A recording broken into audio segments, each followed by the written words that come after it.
Ikaw, Ice, how personal is this song for you?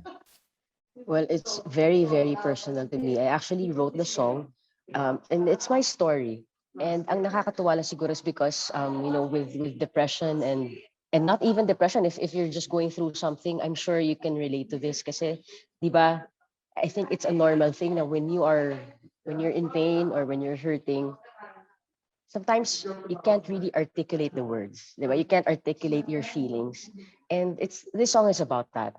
And ako kasi, isa yun sa mga sinasabi sa akin ng asawa ko na kapag may pinagdadaanan ako, of course, she will ask me, how are you feeling? How are you? Lagi ko sinasabi, okay lang ako. Alam mo yun? Pero underneath that, okay lang ako, there's so many words that you want to say na, no, I'm actually not okay. I want you here. Can you rest for a while? Can you not work muna? Dito muna tayo. Tabi lang tayo. Yakapin mo lang ako. Pero because, ewan ko kung bakit, pero hindi mo masabi yung mga ganun kasimpleng bagay. Di ba? And kaya ganun siya ka-personal sa akin kasi naalala ko when I was writing this, my wife told me, can you write something about what you're going through? Sabi ko, sige, sige, I'll write something. And ito yun, ito yung mga bagay na gusto kong sabihin.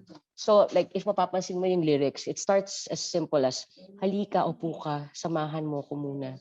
Hindi natin kailangan mag-usap, basta nandyan ka. Yun eh. Yun yung minsan gusto natin na, 'di ba? Minsan ayaw natin naririnig yung masyadong maraming advice, but you just want someone to be there with you and give you their undivided attention. And that's what the song is about. That cry of cry for for someone to give you that comfort and company. Tama ka, parang minsan hindi natin kailangan ng advice, kailangan lang natin ng listener, ng Mhm. tagapakinig na nagvo-voice out lang tayo na nararamdaman natin. And ito nga, tama yung sinabi mo. May favorite line ako na sinulat mula sa song mo, yung gusto ko lang sabihin ng nadarama, pagpasensyahan mo na, kailangan lang huminga. It really touches me and grabe tong lyrics na pinaguhugutan mo. Maraming salamat. And totoo yun eh. Kasi 'di ba, sometimes, I mean, I'm glad we have friends. But there are times that friends, they don't listen to just hear you out. Sometimes they're there and they listen to you just because they want to say something back already.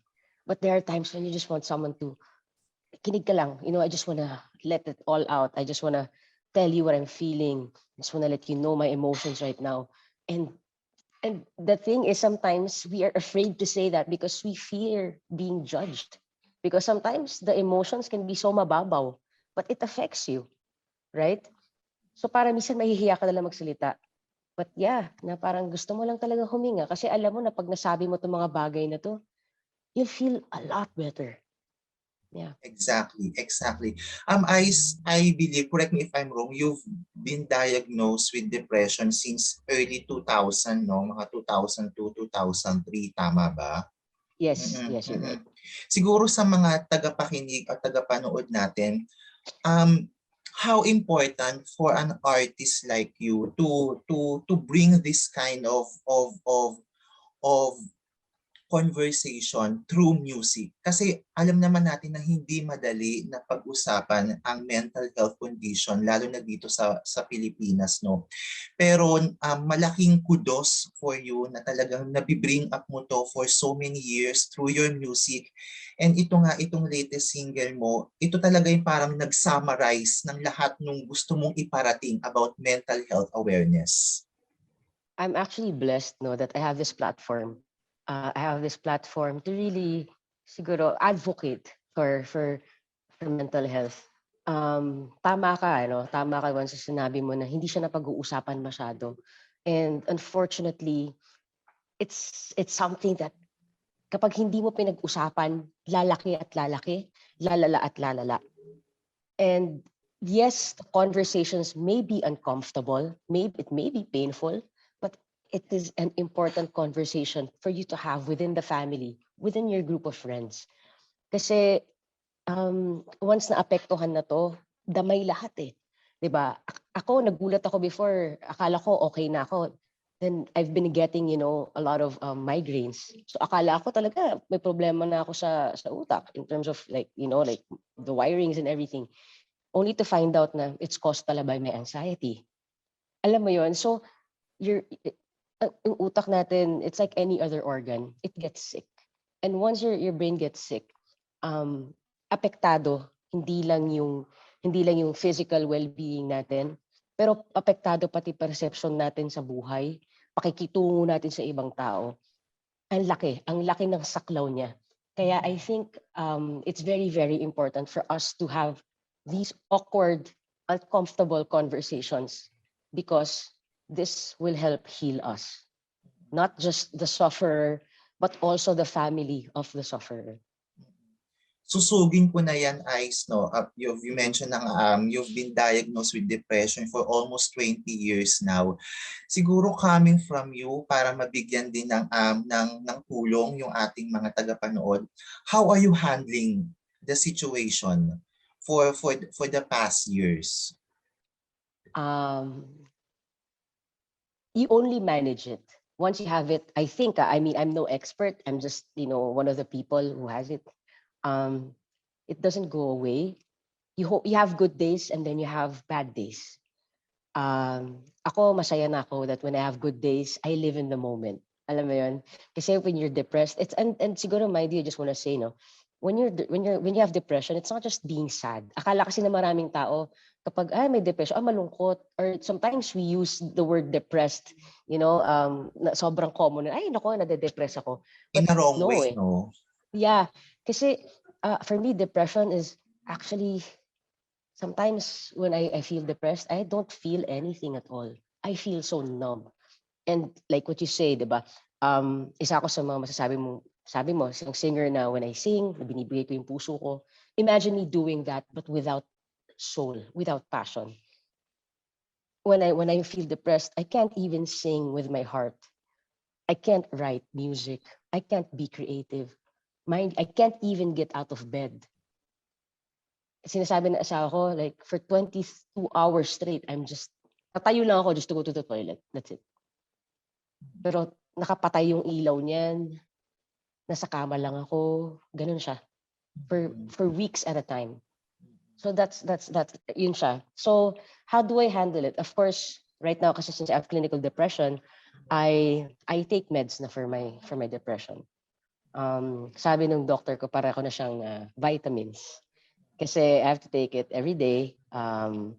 But there are times na pag feeling ko medyo sunod-sunod akong okay, sinastop ko din. Because iba pa rin kasi yung pakiramdam na you're off meds eh. Nakakamiss din makaramdam. Alam mo yun? Kasi when you're on meds,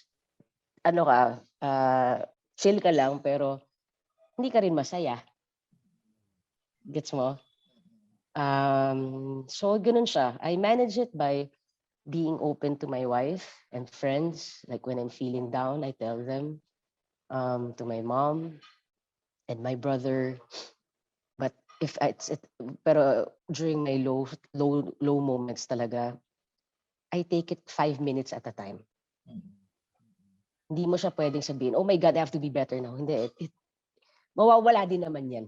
Kumbaga, yung moment ay mawawala rin. But yun lang, talagang you need help. You need professional help, especially if you're the type of person na talagang masasabi mo na apektado na yung normal na pamumuhay mo. Kumbaga, hindi ka na lang basta malungkot pero hindi ka na makapagtrabaho. Or minsan naman, trabaho ka na ng trabaho pero wala nang work-life balance. Hindi rin maganda. So I think, when it's really, really bad, wag niyong tanggalin yung professional help sa picture kasi it's okay to ask for that. It's okay to get professional help. And I think we should normalize na kunyari, di ba, may hika tayo, we go to a pulmonologist. Hindi naman natin tinitignan na masama yung mga taong pupunta sa pulmonologist pag may hika sila. So, dapat ganun din yung thinking natin kapag yung isang taong may mental health condition, pumupunta sa psychiatrist or sa psychologist. It should be that normal. It should be that normal. Yeah. Correct. Ayan, i-connect ko na dyan yung next question ko sa'yo, Speaking of work, Grabe, nakakatuwa kasi tinitignan ko yung Instagram mo, parang you've been in the US for since, tama sabi mo, since August, no? Kumusta? Kasi parang huli kong interview sa'yo a few months ago, sabi mo nga medyo nakakaburyong na rin mag-perform na nasa online ka lang, kaharap mo yung computer. Pero ito ngayon, parang nagsisimula ka ng mag-perform in live events na may actual na tao, nandun ka sa Yeah. actual venue. How does it feel to be back in reality, lalo na sa mga musician at artists like you? Oh my God, Vod, I can't explain the happiness, and I feel so elated, and iba talaga. Kasi 'di ba, I mean, hindi lang yung kasi 'di ba sasabi, kumakanta ka naman eh, so it's okay. No eh, it's when you're a performer, it's the exchange of energy that matters to you eh. 'Di ba? And when you do things on Zoom or any online platform, you're singing, but most of the time your audience are just typing in stuff. 'Di ba? Kumbaga, meron pa ring may hadlang pa rin. Unlike ito, talagang ramdam mo sila na ramdam mo yung tawa nila, ramdam mo yung iyak nila kapag kumakanta ka ng malungkot. Ibang klase. Napakasarap, napakasarap. Since you started performing there, no, sa Amerika, ilang beses ka na nagpe-perform? Parang ano ba, thrice, 4 times a week? Gaano kadalas yung pagpe-perform mo diyan? Pailan-ilan lang. I still wanna take my time. Ano pa lang, sakto lang din. And speaking of time, no, ito na rin kasi parang the last time I talked to Lisa, parang naghihintay lang kayo ng parang moment na nakapagpahinga na kayo as couple to talk about having your own baby. Yeah. Kamusta na ang progress na pag-uusapan na ba? Are you still in the works para dito? It's napag-uusapan siya, especially that we're here. Um, Hopefully talaga, ito na naman ako. Ayoko na magsabi kung kailan, but hopefully next year. Maudot eh, pero hopefully next year. So yun din yung sinabi mo sa akin last February I yata or know, I January. know. Sabi mo nga next year, which is 2022. Pero ayun, hoping din kami na talagang maano na ano. O ito naman Ice, syempre grabe na kahit nandiyan kayo sa Amerika, ang lakas din nung usapin dito sa Pilipinas pagdating talaga sa eleksyon, no. Ikaw ba what's your plan? Kasi syempre Lisa is FDCP, your Yeah. father-in-law is DILG. Ikaw ba, um, you're staying away from politics? May Yes, susuportahan ka ba? I'm staying away. Not for anything, but um, my mental health cannot handle it. Yun na lang. I think it's like the short of it, no. Mm. Um, I need to find that right balance na. Kasi, 'di ba, okay lang naman pero it becomes too toxic eh. 'Di ba? Parang nasisira yung marami nasisirang pagkakaibigan, which I don't understand why. So parang for me, I wanna lay low and just Mm. focus on things that masasabi ko na. I mean, of course, I know who I support, but sa akin na yun. Sa akin na lang yun. Mm. And you're of course you're aiming to vote din, 'di ba, sa next election Yeah, for of course, of course. O ito naman ay siguro just to wrap this up, no. Ano ang advice mo into these two groups? Unang-una about your song, ang advice mo sa mga sufferer. Sa mga sufferer, I know it's very hard to open up. I know it's very hard because sometimes ayaw din natin na, alam natin kasi when we open up, we don't want to cause heartache din sa mga tao na sa paligid natin. But ako talaga, yun, get help. Open up, get help. And when it's really, really bad, take it one day at a time. If one day at a time seems too much, take it 5 minutes at a time. If that's still too much, 1 second at a time. It may, it kahit mabagal, kahit mabagal, just keep moving forward because that will pass. That episode will pass and you will get better. But, getting better means having the right support group and getting professional help. Ayan. So Ikaw yun, naman, that's my advice to the your sufferers. advice to the support person or to the support group of the sufferer.